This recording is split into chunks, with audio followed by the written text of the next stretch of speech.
ಹುಷಾರಾಗಿರಿ. ನಾಳೆ ಶನಿ ಜಯಂತಿ ಅಷ್ಟೇ ಅಲ್ಲ, ನಿಮ್ಮ ಕರ್ಮದ ಲೆಕ್ಕಾಚಾರ ಶುರುವಾಗೋ ದಿನ. ಕೋಟ್ಯಾಧಿಪತಿಗಳನ್ನು ಕೂಡ ಬೀದಿಗೆ ತರುವಂಥದ್ದು, ಬೀದಿ ಪಾಲಾದವರನ್ನು ಕೂಡ ಸಿಂಹಾಸನದ ಮೇಲೆ ಕೂರಿಸೋ ಶಕ್ತಿ ಕೇವಲ ಶನಿದೇವರಿಗೆ ಮಾತ್ರ ಇದೆ.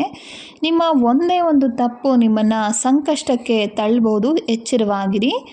ಶನಿದೇವರು ಕೇವಲ ಶಿಕ್ಷೆ ಕೊಡೋ ದೇವರಲ್ಲ, ಅವರು ನ್ಯಾಯಾಧೀಶ. ನೀವು ಕಷ್ಟಪಟ್ಟು ಕೆಲಸ ಮಾಡೋರಾಗಿದ್ದರೆ, ಹಿರಿಯರಿಗೆ ಗೌರವ ಕೊಡೋರಾಗಿದ್ದರೆ, ಎಷ್ಟೇ ಶನಿ ದೋಷ ಇದ್ದರೂ ಕೂಡ ಒಂದು ಅನಿರೀಕ್ಷಿತವಾಗಿ ನಿಮಗೆ ಯಶಸ್ಸು ಅನ್ನೋದು ಸಿಗುತ್ತೆ. ಶನಿ ಜಯಂತಿ ದಿನ ಅಂದರೆ ನಾಳೆ ಕಬ್ಬಿಣದ ವಸ್ತುಗಳನ್ನು ಮನೆಗೆ ತರೋದು ಅಥವಾ ಎಣ್ಣೆಯುಕ್ತ ಪದಾರ್ಥಗಳನ್ನು ದಾನ ಮಾಡದೇ ಇರೋದು ನಿಮ್ಮ ಅದೃಷ್ಟವನ್ನು ಕುಂಠಿತಗೊಳಿಸುತ್ತೆ.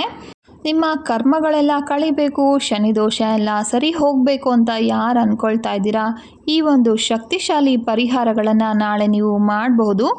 ಕಪ್ಪು ನಾಯಿ ಅಥವಾ ಕಾಗೆಗೆ ಸಾಸಿವೆ ಎಣ್ಣೆಯಿಂದ ಮಾಡಿದ ಆಹಾರವನ್ನು ನೀವು ಕೊಡ್ಬೋದು. ಅಶ್ವತ್ಥ ಮರದ ಕೆಳಗೆ ಸಾಸಿವೆ ಎಣ್ಣೆಯ ದೀಪವನ್ನು ಹಚ್ಬೋದು. ಮತ್ತು ಬಡವರಿಗೆ ನಿಮಗೆ ಸಾಧ್ಯ ಆದಷ್ಟು ಸಹಾಯವನ್ನು ಮಾಡ್ಬೋದು. ಶನಿದೇವರಿಗೆ ಪ್ರಿಯವಾದದ್ದು ಭಕ್ತಿಯಲ್ಲ, ನೀತಿ ಅನ್ನೋದು ನೆನಪಿರಲಿ. ನಿಮ್ಮ ಜಾತಕದಲ್ಲಿ ಎಷ್ಟೇ ಒಂದು ಶನಿ ಕೆಟ್ಟದಾಗಿದ್ದರೂ ಕೂಡ ನೀವು ಹನುಮಂತನ ಭಕ್ತರಾಗಿದ್ದರೆ ಶನಿದೇವರು ನಿಮ್ಮನ್ನು ಎಂದಿಗೂ ಕೂಡ ಕಾಡಿಸೋದಿಲ್ಲ. ಯಾಕೆಂದರೆ ಶನಿದೇವರು ಕೂಡ ಸ್ವತಃ ಆಂಜನೇಯನಿಗೆ ಮಾತು ಕೊಟ್ಟಿದ್ದಾರೆ, ನಿನ್ನ ಭಕ್ತರಿಗೆ ನಾನು ತೊಂದರೆ ಕೊಡೋದಿಲ್ಲ ಅಂತ. ಒಬ್ಬ ಟೀಚರ್ ಮಕ್ಕಳಿಗೆ ಶಿಕ್ಷೆ ಕೊಟ್ಟಿದ್ದಾರೆ ಅಂದರೆ ಅದು ದ್ವೇಷದಿಂದ ಕೊಟ್ಟಿರೋದಿಲ್ಲ, ಮಗು ತಿದ್ಕೊಳ್ಳಿ ಅಂತ. ಶನಿದೇವರು ಕೂಡ ಅಷ್ಟೇ, ನಮ್ಮ ಅಹಂಕಾರವನ್ನು ಕಡಿಮೆ ಮಾಡಿ ಒಂದು ನಮ್ಮಲ್ಲಿರೋ ಒಂದು ಕೆಟ್ಟ ಗುಣಗಳನ್ನು ದೂರ ಮಾಡಿ ಒಂದು ಚಿನ್ನ ಹೇಗೆ ಶುದ್ಧವಾಗುತ್ತೋ ಅದೇ ರೀತಿ ಮನುಷ್ಯರು ಶುದ್ಧವಾಗಲಿ ಅನ್ನೋ ಒಂದು ಕಾರಣಕ್ಕಾಗಿ ಅವರು ನಮಗೆ ಕಷ್ಟಗಳನ್ನು ಕೊಡ್ತಾ ಇರ್ತಾರೆ. ನೀವು ಜೀವನದ ದೊಡ್ಡ ಪಾಠ ಕಲಿತಿದ್ದೀರಾ ಅಂತಲೇ ಅರ್ಥ. ನಿಮಗೆ ಶನಿದೇವರ ಪ್ರಭಾವ ಶುರು ಆಗಿದೆ ಅನ್ನೋ ನೋಡೋದಾದರೆ ಆಗಬೇಕಾಗಿರೋ ಎಲ್ಲ ಕೆಲಸಗಳು ಸ್ವಲ್ಪ ಕೈತಪ್ಪಿ ಹೋಗ್ತಾ ಇರುತ್ತೆ ಅಥವಾ ಕಡಿಮೆ ಆಗ್ತಾ ಇರುತ್ತೆ, ನಿಧಾನಕ್ಕೆ ಆಗ್ತಾ ಇರುತ್ತೆ.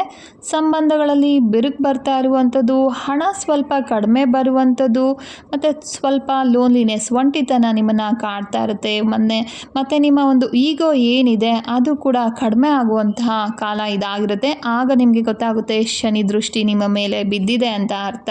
ಸಾಧ್ಯ ಆದರೆ ನಾಳೆ ಬೆಳಗ್ಗೆನೇ ಸ್ನಾನ ಮಾಡಿ ಶನಿ ಮಹಾತ್ಮನ ದೇವಸ್ಥಾನಕ್ಕೆ ಹೋಗ್ಬೋದು, ಅಥವಾ ಹನುಮಾನ್ ದೇವಸ್ಥಾನಕ್ಕೆ ಹೋಗಿ ಹನುಮಾನ್ ಮಂತ್ರವನ್ನು ಜಪಿಸ್ಬೋದು, ಮತ್ತು ಚಾಲೀಸನ್ನು ಕೂಡ ಪಠಣ ಮಾಡ್ಬೋದು. ಇಲ್ಲ ಶನಿ ದೇವಸ್ಥಾನಕ್ಕೆ ಹೋಗಿ ಅಲ್ಲಿ 108 ಬಾರಿ ಓಂ ಶಂ ಶನೈಶ್ಚರಾಯ ನಮಃ ಅನ್ನೋ ಒಂದು ಮಂತ್ರ ಜಪವನ್ನು ಮಾಡಬಹುದು. ಎಳ್ಳೆಣ್ಣೆಯ ದೀಪವನ್ನು ಹಚ್ಚಿ ಮಂತ್ರವನ್ನು ಜಪ ಮಾಡೋದ್ರಿಂದ ಕೂಡ ನಿಮ್ಮ ಕರ್ಮಗಳೆಲ್ಲ ಬೇಗ ತೀರಿಸೋದಕ್ಕೆ ಸಹಾಯ ಆಗುತ್ತೆ. ನಾಳೆ ಯಾರಿಗೆಲ್ಲ ಸಾಧ್ಯ ಆಗುತ್ತೆ ಅವರು ಖಂಡಿತ ಶನಿ ಮಹಾತ್ಮ ಅವರ ದೇವಸ್ಥಾನಕ್ಕೆ ಅಥವಾ ಹನುಮಾನ್ ದೇವಸ್ಥಾನಕ್ಕೆ ಹೋಗಿ ಬನ್ನಿ. ಅಲ್ಲಿ ಸಾಧ್ಯ ಆದರೆ ಎಳ್ಳೆಣ್ಣೆಯ ದೀಪವನ್ನು ಹಚ್ಚಿ ಮಂತ್ರವನ್ನು ಕೂಡ ಜಪ ಮಾಡಿ. ನಿಮ್ಮ ಎಲ್ಲ ಒಂದು ಕರ್ಮ ಏನಿದೆ, ನಿಮ್ಮ ಕಾರ್ಮಿಕ್ ಸೈಕಲ್ ಏನಿದೆ ಅದೆಲ್ಲ ಕೂಡ ಬೇಗನೆ ಕ್ಲಿಯರ್ ಆಗೋದಕ್ಕೆ ಇದು ನಿಮಗೆ ಸಹಾಯ ಮಾಡುತ್ತೆ. ನಾಳೆ ಯಾವುದೇ ಕಾರಣಕ್ಕೂ ಸುಳ್ಳು ಹೇಳೋದು, ಜಗಳ ಮಾಡ್ಕೊಳ್ಳೋದು, ಕೋಪ ಮಾಡ್ಕೊಳ್ಳೋದು, ದೊಡ್ಡವ್ರಿಗೆ ಅವಮಾನ ಮಾಡುವಂಥದ್ದು, ಅಥವಾ ಪ್ರಾಣಿಗಳಿಗೆ ಏನಾದರೂ ತೊಂದರೆ ಕೊಡೋದು, ಕೆಟ್ಟ ಯೋಚನೆಗಳು ಮಾಡೋದು, ಅಹಂಕಾರ ಪಡುವಂಥದ್ದು, ಇದೆಲ್ಲದನ್ನು ಕೂಡ ಮಾಡೋದಕ್ಕೆ ಹೋಗಬೇಡಿ. ಸಾಧ್ಯ ಆದರೆ ನಾಳೆ ಕಪ್ಪು ಅಥವಾ ನೀಲಿ ಬಟ್ಟೆಗಳನ್ನು ಹಾಕ್ಕೊಳ್ಳಿ. ಅದರಿಂದ ಕೂಡ ನಿಮಗೆ ಈ ಒಂದು ಕಾರ್ಮಿಕ್ ಸೈಕಲ್ ಬೇಗ ಕ್ಲಿಯರ್ ಆಗುತ್ತೆ. ಮನೆಯನ್ನು ಶುಭ್ರವಾಗಿಟ್ಕೊಳ್ಳಿ.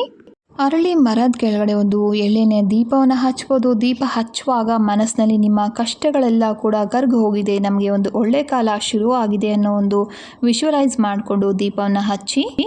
ನಿಮ್ಮ ಕೈಲಿ ಸಾಧ್ಯ ಆದರೆ ಕಪ್ಪು ಎಳ್ಳು, ಉದ್ದಿನ ಬೇಳೆ, ಕಪ್ಪು ಬಟ್ಟೆ, ಕಬ್ಬಿಣದ ವಸ್ತು, ಆಹಾರ ಇದೆಲ್ಲವನ್ನು ಕೂಡ ಬಡವರಿಗೆ ನೀವು ದಾನ ಮಾಡಬಹುದು. ಬೆಳಗ್ಗೆ ಸ್ನಾನ ಮಾಡುವಾಗ ಸ್ನಾನ ಮಾಡೋ ನೀರಿಗೆ ಸ್ವಲ್ಪ ಕಲ್ಲುಪ್ಪನ್ನು ಸೇರಿಸಿ ಸ್ನಾನ ಮಾಡಿ. ಇದರಿಂದ ನಿಮಗೆ ನೆಗೆಟಿವ್ ಎನರ್ಜೀಸ್ ಏನಿದೆ ಅದೆಲ್ಲ ಕಡಿಮೆ ಮಾಡೋದಕ್ಕೆ ಉಪಯೋಗ ಆಗುತ್ತೆ. ರಾತ್ರಿ ಒಂದು ದೀಪವನ್ನು ಹಚ್ಚಿ 10 ನಿಮಿಷ ಮೌನವಾಗಿ ಕೂತ್ಕೊಂಡು ಏನೆಲ್ಲ ತಪ್ಪುಗಳು ನಿಮ್ಮಲ್ಲಿ ಆಗಿದೆ, ನೀವು ಮಾಡಿದ್ದೀರಾ ಆ ಒಂದು ತಪ್ಪಳಿಗೆ ಒಂದು ಕ್ಷಮೆಯನ್ನು ಕೇಳ್ಕೊಳ್ಳಿ. ಮುಂದಿನ ಜೀವನದಲ್ಲಿ ಯಾವ ಬದಲಾವಣೆ ಬೇಕು ಅಂತ ಯೋಚನೆ ಮಾಡಿ. ಇದನ್ನು ಕರ್ಮ ರಿಫ್ಲೆಕ್ಷನ್ ರಿಚುವಲ್ ಅಂತ ಕೂಡ ಹೇಳ್ತಾರೆ. ಇದೇ ರೀತಿ ಮಾಡೋದ್ರಿಂದ ನಿಮ್ಮ ಎಲ್ಲ ಒಂದು ಆಸೆಗಳು ಏನಿದೆ ಮ್ಯಾನಿಫೆಸ್ಟ್ ಮಾಡೋದು ಕೂಡ ಮಾಡಬಹುದು. ಈ ಒಂದು ದಿನ ನಮ್ಮ ಕರ್ಮಗಳನ್ನು ಶುದ್ಧ ಮಾಡ್ಕೊಳ್ಳೋದಕ್ಕೆ ತುಂಬಾ ಮುಖ್ಯವಾದಂಥ ದಿನ ಆಗಿರುತ್ತೆ. ಎಲ್ಲರೂ ಆದಷ್ಟು ಒಂದು ಶನಿದೇವರ ದರ್ಶನವನ್ನು ಮಾಡಿ ಅವರ ಆಶೀರ್ವಾದವನ್ನು ಈ ದಿನ ಖಂಡಿತ ಪಡ್ಕೊಳ್ಳಿ.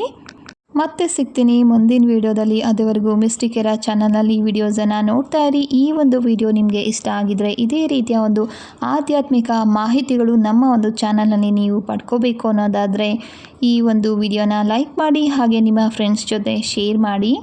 ಉತ್ತಮವಾದ ಮಾಹಿತಿಯನ್ನು ಪಡೆಯೋದಕ್ಕೆ ಚಾನಲನ್ನು ಸಬ್ಸ್ಕ್ರೈಬ್ ಮಾಡ್ಕೊಳ್ಳೋದನ್ನು ಖಂಡಿತ ಮರಿಬೇಡಿ.